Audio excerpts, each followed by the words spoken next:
Republicans and Governor DeSantis can say whatever they want to say when it comes to that they are not the ones who have pulled the trigger. You probably have not pulled the trigger, but you definitely are the ones who have allowed them to make it seem as pulling the trigger is the right thing to do. Hey, Grio fam, it's Jared and Keith Gaynor, White House correspondent and managing editor of politics at The Grio, and I'm here with Florida State Senator Shevrin Jones. Senator Jones, welcome back to The Grio. Always a pleasure to sit with you.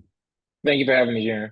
So there's a demonstration happening in Florida led by Bishop William Barber and faith leaders along with youth activists. They will be delivering a cease and desist letter to Governor Ron DeSantis and your fellow colleagues in the state legislature at the state capitol, calling for them to end their dangerous rhetoric and policies that they say is a part of a culture war that is harming Black and brown people, poor people in Florida in the aftermath of the Jacksonville murders. What do you make of this demonstration?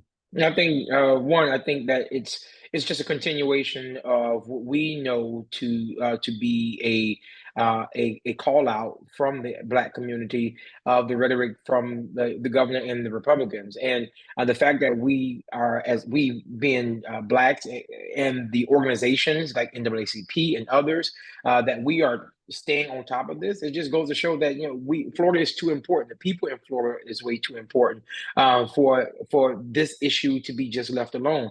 And I think the governor and the Republicans have made their bed. This is what they've asked for. They are the ones who have pushed these culture wars for the past 2 to 3 years. And the fact that we're here I'm happy that we as a community have come together, and it's just not Blacks, it's Jewish community and whites and others who are our allies who believe that we're doing the right thing when it comes to pushing back on these policies that the governor and the Republicans have pushed for the past 3 to 4 years. And you mentioned it's not just Black people, but what happened in Jacksonville what was a sting for not just the Black community in Jacksonville and the broader community, but really Black Americans across the country who've seen this time and time again, most recently just last year in Buffalo, New York.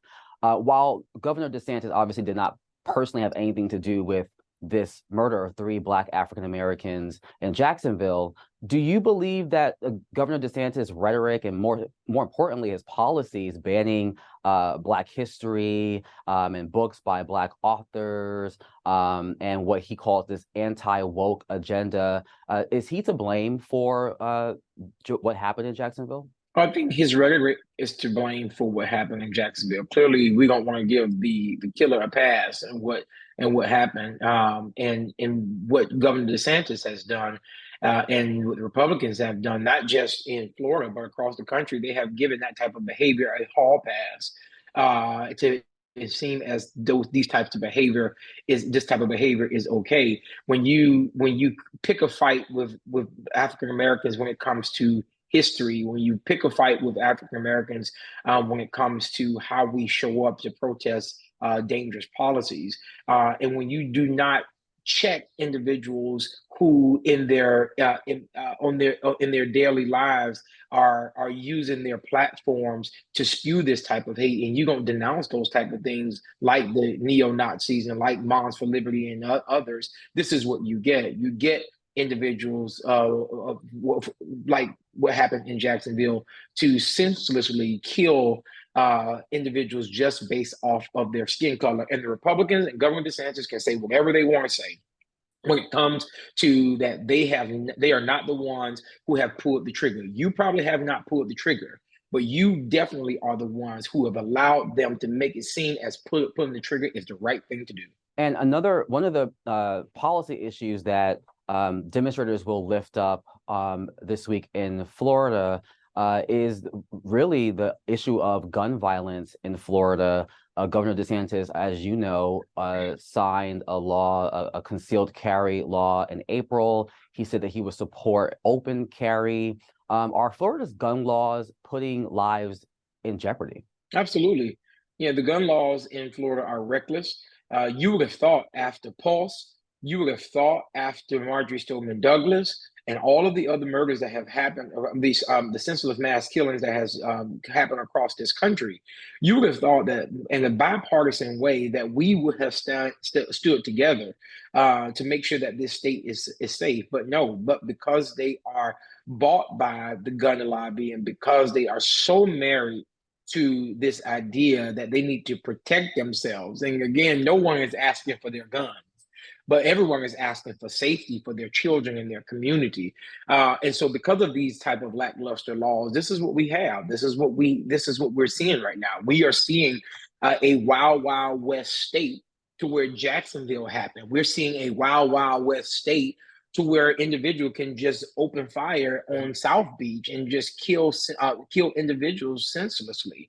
And to that end, even when we desire in the state to take a look at gun violence in communities, the Senate last year put forth $5 million to take for to give to FDLE for organizations that are actively working to do something about guns and gun violence in our communities. The governor vetoed it. Now, but mind you, that is $5 million that was put in the budget in a bipartisan manner that myself and Senator Rouson negotiated with the Senate president, and the governor vetoed it. That goes to show you where the governor's priorities are. But I always tell people, if you want to see people's priorities, show me your money and show me where you spend your time.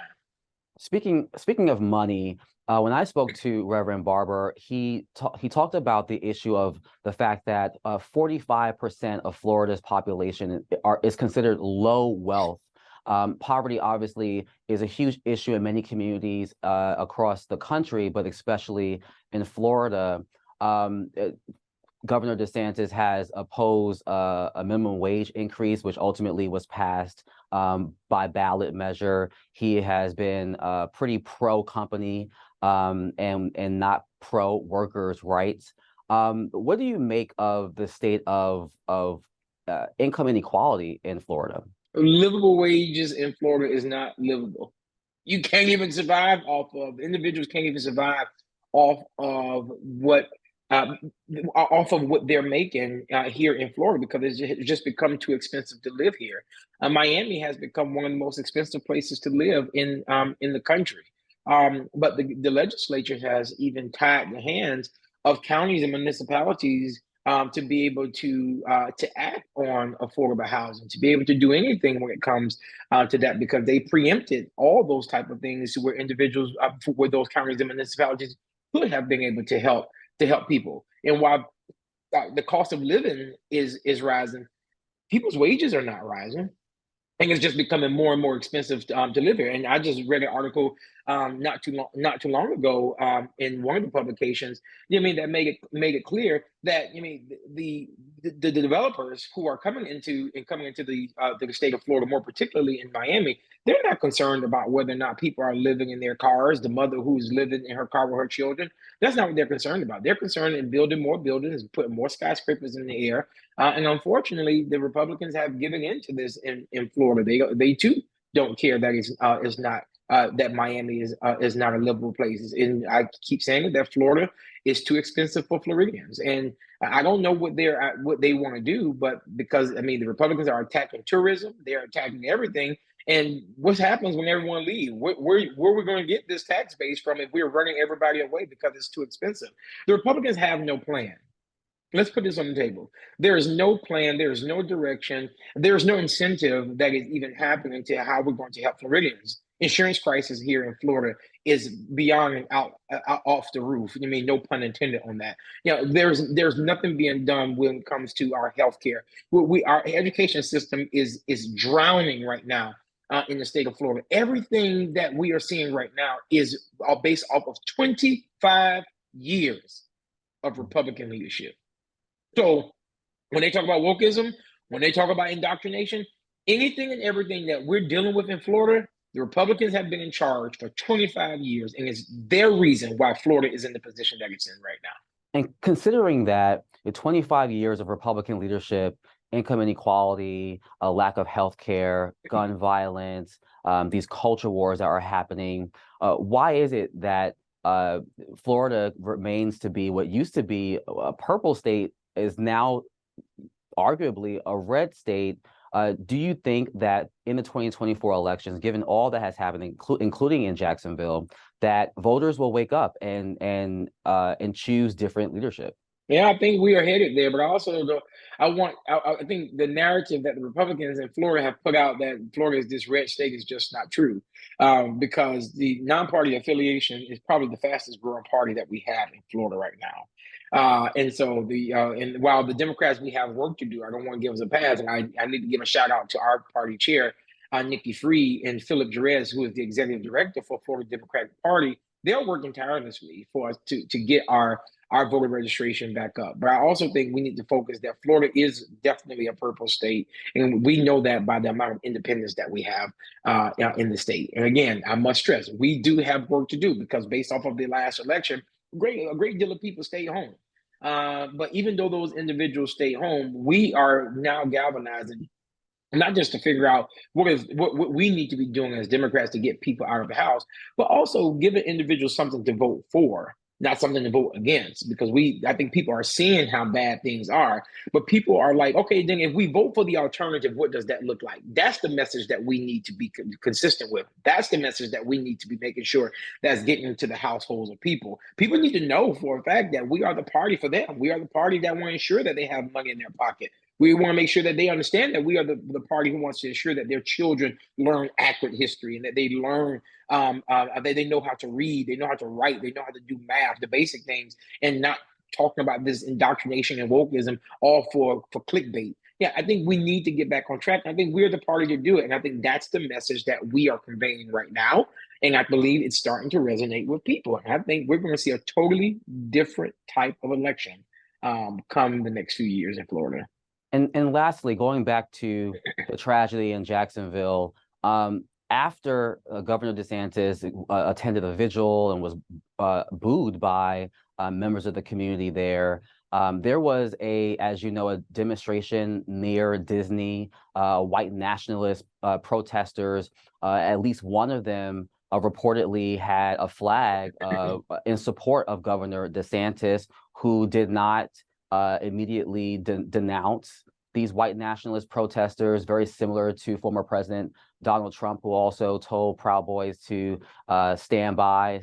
What do you make of the fact that both on the national level and in Florida, Republican leaders being embraced by white supremacists and them seemingly embracing them back by not denouncing them? What does that say about the state of the country and the state of Florida?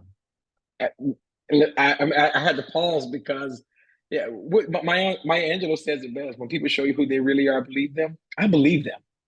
I believe them wholeheartedly when they do not respond back to that type of rhetoric. I believe them wholeheartedly when they allow LGBTQ people to be treated in the manner that they've allowed. I believe them when they go in front of Disney World and they say "kill the Jews." I believe them when they say that that's what they want to do. And when the Republicans don't respond to it, I believe them that this is their mindset, and that's because that's their base. They believe that they are so caught up on power, it doesn't matter who they hurt, who gets hurt from all of the rhetoric. All they want to ensure is that I have my base, and that's why Governor DeSantis is and the Republicans don't really denounce these types of things, because they believe that this is their way of holding on to power. It's that simple. I can't give. There's no other answer I can give outside of that. But I tell you one thing. I tell you that there is a group of people in this state and in this country, Democrats and Republicans, who desire to move away from what they're seeing. This type of stuff scares people. This is why Donald Trump didn't get reelected. He was awful as a president, but there was also a world where people were like, this is insane. We cannot continue to go in this direction. And it's true, the pendulum will swing back. And it will swing back in the favor of what's right, what's fair, what makes sense. And I think that's what we need to be looking at right now, because the direction the Republicans are going in, it's not sustainable. And they know it's not sustainable. Florida State Senator Shevrin Jones, thank you again for your time. Always a pleasure. Thank you for having me.